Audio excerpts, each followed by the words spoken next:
पत्थर के ऊपर कपड़ों को पचीटता है, धोता है, ऐसे ही उसने उस बालक के दोनों पैरों को पकड़ा और जैसे ही पैरों को पकड़कर पछीटने के लिए तैयार हुआ, वैसे ही परिणाम बदल गया। क्या सोच रहा है वो महाकाल? क्या सोच रहा है उस समय? करुणा भाव हृदय में आया, करुणा भाव जगा हृदय में, जब पल्लव सा स्पर्शन पाया। उस कोमल कोमल बच्चे, उस छोटे से नन्हे से बालक के कोमल कोमल हाथों को देखा, कोमल कोमल नन्हे से पैरों को देखा, जो कि तुरंत के खिले हुए कमल के समान उसके पैर नाजुक नाजुक थे।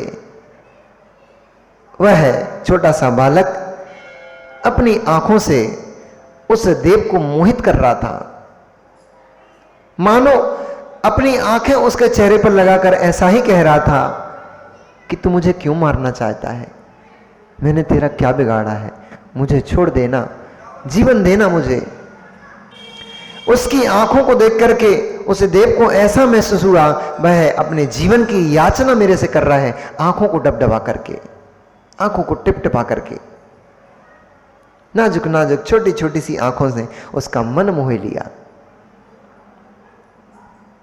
और वो क्या सोच रहा है कि करुणा भाव जगा हृदय में, जब पल्लव सा स्पर्शन पाया, कैसे घात करूं मैं तेरा और तूने मेरा हृदय चुराया।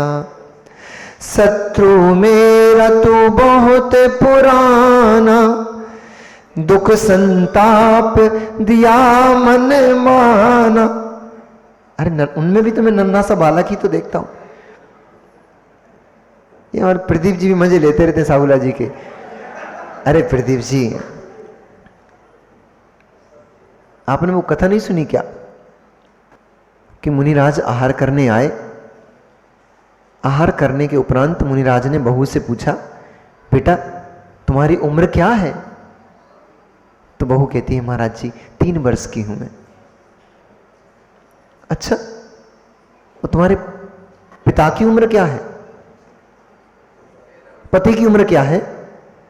तो कहा अभी तो 6 महीने के हैं। लोग आश्चर्य में पड़ गए घर के, कि ये बहू पागल हो गई है क्या? ये बोल क्या रही है? स्वयं की उम्र 3 साल बता रही है, पति की उम्र 6 महीने बता रही है, और बोले मां की उम्र, मां तो बुजुर्ग हैं, पुरानी है। और पिता की उम्र, ससुर की, ससुर तो अभी पैदा ही नहीं हुए। बोले मुनिराज वन को बाद में जाना, जंगल में बाद में जाना, पहले हमारी बहू के ऊपर जो भूत प्रेत लग गए हैं उस भूत प्रेत को उतार दो। लगता है अचानक से किसी बेंतर ने इसको ग्रसित कर लिया है, कोई बेंतर इसके ऊपर चढ़ गया है, इसलिए तो ये बहकी बहकी पागलों जैसी बातें कर रही है। मुरुराज ने एक स्माइल दी हल्की सी और वापस वन के लिए चले गए।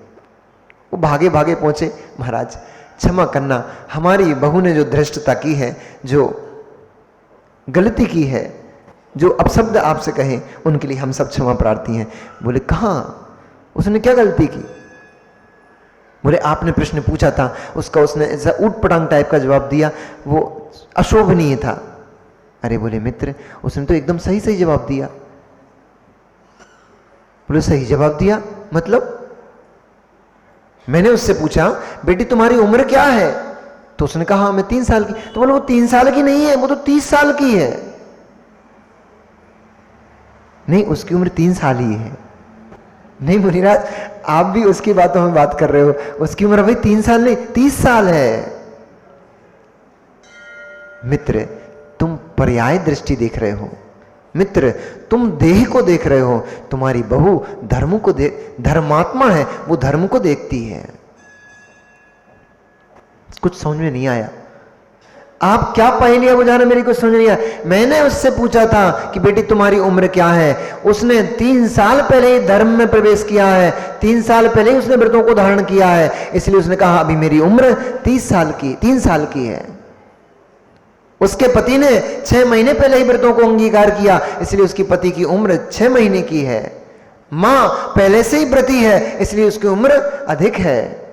पर आपने तो अभी तक कोई व्रत धारण नहीं किए, इसलिए आप तो अभी तक पैदा ही नहीं हुए हो। ऐसे ही हमारे प्रदीप जी उन साहुला जी में उम्र देख रहे हैं, हिलते हुए दाढ़ी मूंछों को देख रहे हैं, हिलते हुए दांतों को देख रहे हो। अरे जिस दिन से धर्म में प्रवेश हुआ है वही उनकी उम्र है। अभी तो हम बाल देखते हैं, अभी उनको मुनि बनना बाकी है ना। अभी तो गर्भावतारण हो रहा है, अभी जन्म तो, अनिल जी अभी तो गर्भावतारण हो रहा है, अभी तो जन्म बाकी बचा है। ठीक तो बोला कि गलत बोला? एकदम ठीक। मुनिराज गलत बोलते ही नहीं, मुनिराज का काम तो सत्य बोलना है। अच्छा चलो, तो जैसे ही उसने उस बालक के छोटे छोटे से मुस्कुराती हुई छोटे छोटे से होंठ और छोटी छोटी सी आंखों ने उसके हृदय को जीत लिया। उसने कहा तू मेरा पुराना शत्रु है, तूने मुझे बहुत कष्ट दिया है, तू मेरी पत्नी को हर कर ले गया था, तब मैं पूरी दुनिया भर में अपनी पत्नी के वियोग में मारा मारा घूमता फिरता था, एक क्षण भी मुझे शांति की वेदना नहीं होती थी, चैन की सांस नहीं ली मैंने, तूने मुझे बहुत कष्ट दिया है। शत्रु मेरा तू बहुत पुराना, दुख संताप दिया मन माना,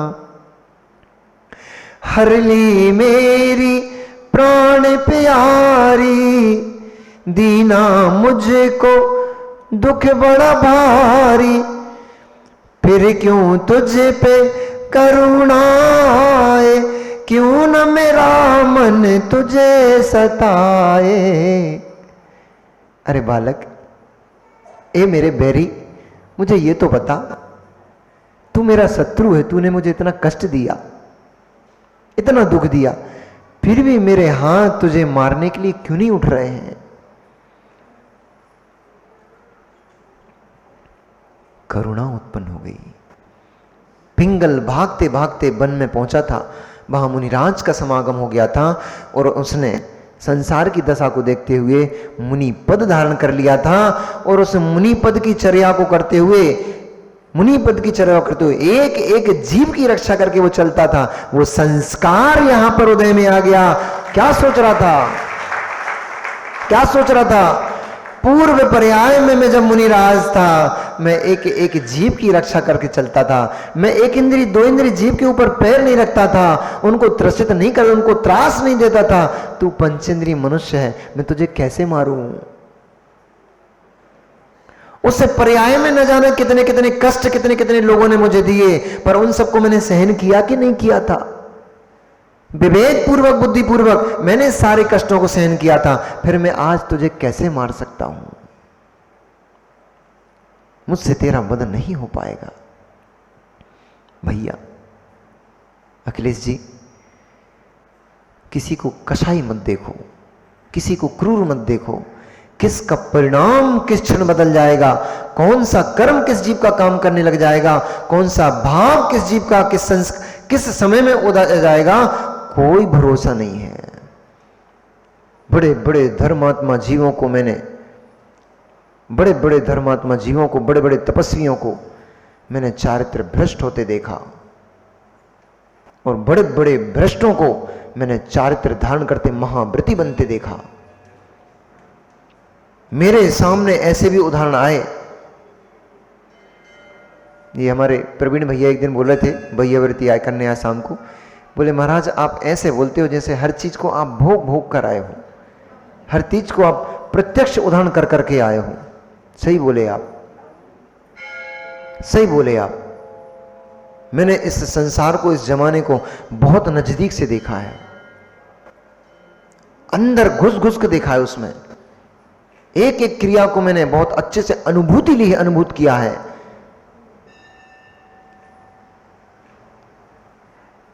संसार बड़ा विचित्र टाइप का है। किस जीव के परिणाम कब कितने नीचे गिर जाए कोई भरोसा नहीं, और कितने नीचे पड़ा हुआ जीव कितने ऊंचा परिणाम करने लग जाए कोई भरोसा नहीं। इसलिए सबसे बड़ा, यदि तुम्हारा शत्रु जगत में कोई है तो ना बाहर के शत्रु हैं ना भीतर के शत्रु हैं, सबसे बड़ा यदि कोई शत्रु तुम्हारा, उसका नाम तुम्हारा ही परिणाम है। कब गिरा देगा, कब नरक पहुंचा देगा कोई भरोसा नहीं। सब पर भरोसा करना, सब पर भरोसा करना। इन परिणामों के ऊपर बिल्कुल भी भरोसा मत कर लेना कि ये हमेशा ऐसे ही मेरे साथ देंगे। इसलिए मैं बार बार बोलता हूं, आचार्य गुरुदेव भी बार बार बोलते हैं, भैया जिस दिन वैराग्य आए, जिस दिन भाव अच्छा बने, उस दिन संयम ग्रहण कर लो, उस दिन व्रतों को ले लो। इन परिणामों की कोई धारा का भरोसा नहीं, किस दिशा में कब मुड़ जाए कोई भरोसा नहीं। नदी की धारा तो एक जैसी चलती है, कदाचित बेग आ भी जाए तो एक आध पहाड़ को काटती है, पर ये परिणामों की धारा तो न जाने इस आत्मा को कितने कितने स्थानों पर काट देती है, कहां कहां ले जाकर के पटक देती है, भरोसा नहीं। इसलिए जब समय मिलता है, जब समय मिलता है, जितना समय मिलता है उतने समय में धर्म कर लो, धर्म कर लो, धर्म कर लो, यही काम आएगा कालांतर में। अन्यथा ये समय अगर यूं ही व्यतीत कर दिया, यूं ही नष्ट कर दिया, अब भविष्य में तुम्हें ना तो वर्तमान तुम्हारा संभल पाएगा और न भविष्य में तुम्हारे परिणाम संभालने वाला कोई मिल पाएगा। क्योंकि परिणाम वे ही जीव संभाल सकते हैं जिन जीवों का पुण्य कर्म का उदय है। पापी आत्माओं को तो, पापी जीवों को तो साक्षात तीर्थंकर भगवान की दिव्य ध्वनि भी सुना देना, उनके परिणाम नहीं बदल पाएंगे। आपका तो बड़े भागी जीव हो, बड़े भागी जीव हो, पुण्यात्मा जीव हो, महान पुण्यात्मा जीव हो, ऐसे खोटे पंचम काल में भी जिनवाणी को सुनने के लिए भीड़ लगाकर यहां बैठे हुए पुण्यात्मा जीव हो, पुण्य काम कर रहा है तो सुनकर ही मत चले जाना मनोज भैया, केवल सुनते ही मन चले जाना। सुन करके एक एक शब्द, अभी जैसे माता जी बोल रही थी, सुनना तो सुन करके ऐसा नहीं कि इधर से सुना, क्योंकि गैप है दोनों के बीच में, लाइन बनी हुई है, इधर से सुना इधर से निकाल दिया। जैसे ही मंच के हॉल के बाहर पहुंचे तो पुनः वैसे के वैसे पर्यूषण पर्व आने वाला है। पर्यूषण पर्व में एमडी जैन में शिविर लगेगा, यहाँ भी बहुत सारी बातें होंगी, पूजन पाठ होगा। शायद सुन रहे हैं नंदीश्वर दीप की रचना करने आप लोग जा रहे हो।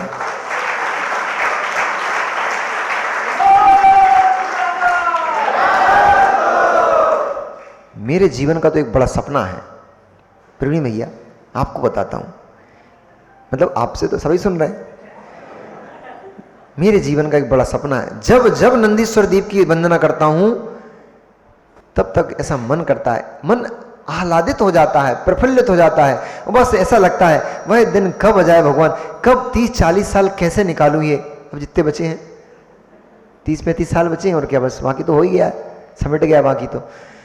ये 30 साल कब निकल जाए और कब मैं देव बनकर के नंदीश्वर दीप जाकर के साक्षात उन्हें अकृत्रिम चैतन्य की वंदना करूं। बड़ा मन करता है, बड़ा मन करता है। नहीं, अनिल जी को तो अभी बहुत संसार में काम करने बाकी है ना, अभी मन भर गया, बहुत बढ़िया। अनिल जी के लिए जरूर ताली बजाना चाहिए आपको। वास्तव में सरल हृदय जीव हैं, मन के साफ सुथरे व्यक्ति हैं, इसलिए व्यक्ति मुझे पसंद है। मन का साफ सुथरा आदमी है, मुंह से भले ही कड़क हो, थोड़े जवान हो सकती थोड़ी कड़क हो, लेकिन हृदय व्यक्ति का बहुत साफ है। अपन एक ही मेजॉरिटी के भैया, अरे अब ये पर्सनल बातें हैं, कुछ बातें साहुला जी एकांत में कर लेना चाहिए, सबके सामने थोड़ी पूछी जाती हैं। अब उनने अपने दिल की बात आपको बता दी, आप पूरी पोल पट्टी सबके सामने खोल दो। भाई उनका भी घर परिवार है, पत्नी है, बच्चे हैं, बच्चियां हैं, तो थोड़ी सब चीजें देखना पड़ती। वह जैसे ही उसका परिणाम बदल गया, उस महाकाल ने सोचा अब इसको यदि, चूंकि सैनिक मेरे पीछे लगे हुए हैं, यद्यपि वह देव था, रूप आदि बदल कर जा सकता था, परंतु भय तो देवों में भी उत्पन्न होता है, भय संज्ञा तो उनको भी सताती है। इसलिए उसने सोचा पीछे सैनिक पड़े हुए हैं, लेके कहां जाऊं इसको, ये मनुष्य का बालक है, देव तो इसको बना नहीं सकता हूं, अब करूं क्या इसका। बहुत देर सोचा, कुछ भी समझ में नहीं आया। उसने सोचा कि अब इसके भाग में जो लिखा होगा वो हो जाएगा। उसने उस बालक के अंदर पर्ण लब्धि नाम की विद्या डाली और पर्ण लब्धि विद्या का संचार करके उसने उसको विमान से ऊपर से वहीं छोड़ दिया और विमान को लेकर के आगे चला गया। इधर चंद्रगति नाम का विद्याधर, जो अपने वो है पूर्णिमा के दिन अपने वन को जाया करता था, उद्यान में जाकर के रात व्यतीत करता था वो, इसलिए उस दिन पूर्णिमा थी और पूर्णिमा के दिन वह चंद्रगति विद्याधर अपने उद्यान में बैठा हुआ चिंतन कर रहा था। तभी उसने दोनों, जो देव था उसने उस बालक के कानों में 2 कुंडल पहनाए और सुंदर कुंडल, देव प्रणीत कुंडल थे, सामान्य तो थे नहीं, कुंडल पहनाए और पर्ण लब्धि विद्या डाल करके उसको वहीं छोड़ दिया।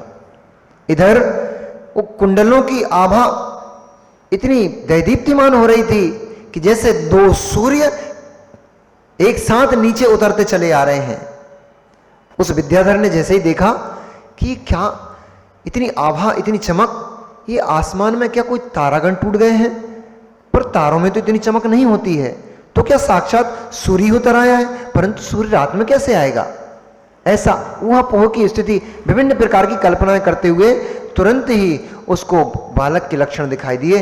तुरंत ही उसने, विद्याधर ने उड़ते हुए उड़ करके उस बालक को आसमान में बीच में ही झेल लिया। ऐसे ही होता भैया, ऐसे ही होता है। पाप कर्म का उदय आता है, बैरी का बैर सताता है तो राजमहल से उठा कर ले आया।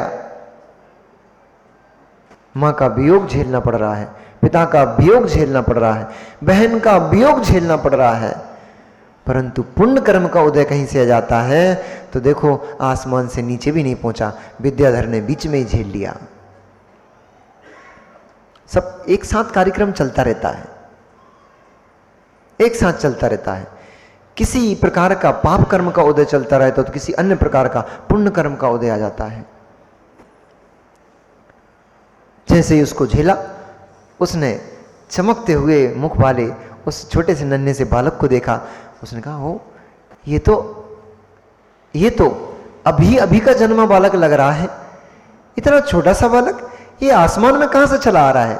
क्या कोई देव पुत्र है या किसी विद्याधर का पुत्र है, अथवा किसी मनुष्यनी का पुत्र है। पर मनुष्यनी का पुत्र होता तो ये आसमान में कैसे दिखाई देता। चिंतन करते हुए उसने उस बालक के मुख को देखा। उस बालक के आभा ने, कांति ने उस विद्याधर का मन मोहित कर लिया। अब छोटे छोटे बच्चे सब कुछ, बंदरिया के बच्चे भी अच्छे लगते हैं, तो फिर वो तो मनुष्यनी का था। हम बहुत देर तक देखते रहते हैं, बंदरिया के बच्चे खेल करते रहते हैं उधर छत के ऊपर, जब सामयिक करते शाम को, तो छत पे बंदरिया के बच्चे छोटे छोटे इतने जरा जरा से इतने से बच्चे तो खेल करते रहते हैं। कभी अपनी माँ की पूंछ से लटक जाएंगे, कभी उसके ऊपर चढ़ जाएंगे, कभी बाल नोचेंगे, तो बंदरिया गुस्सा होगा, उसमें 2 चांटे मार देगी। ये सब जगह चलता है। ये माँ का गुस्सा जगत में प्रसिद्ध है, ममता प्रसिद्ध है तो गुस्सा भी प्रसिद्ध है। ये माताएं बच्चे को लाड़ दुलार तो देती हैं, पर जब इनको गुस्सा आ जाती है तो बच्चे में 2 चांटे भी झाड़ देती हैं। तो बंदरिया में भी गुस्सा आ जाता है उसको, तो वो भी 2 चांटे देती है, उसको बिठा देती, चुप बैठ। तो नन्हे नन्हे से बालक सभी का मन मोह लेते हैं। उस विद्याधर का मन मोह लिया। चारों तरफ उसने इधर उधर देखा, जब कोई नहीं दिखाई दिया, वह अपने उस बालक को लेकर के गया और उसने अपनी विद्याधरी, अपनी पत्नी पुष्पवती, उसकी गोद में, वो सहन कर रही थी, सो रही थी, उसके बाजू में ले जाकर के उसको सुलाया। जैसे ही कुछ आहट हुई, वह पुष्पवती की आंखें खुल गईं और उसने जैसे ही देखा एक सुंदर, कानों में सुंदर सुंदर कुंडल और बहुत नाजुक नाजुक सा एक छोटा सा बालक मेरे बाजू में सो रहा है, तो उसने कहा, हे देव, ये बालक कौन है और ये हम बाजू में कैसे आ गया?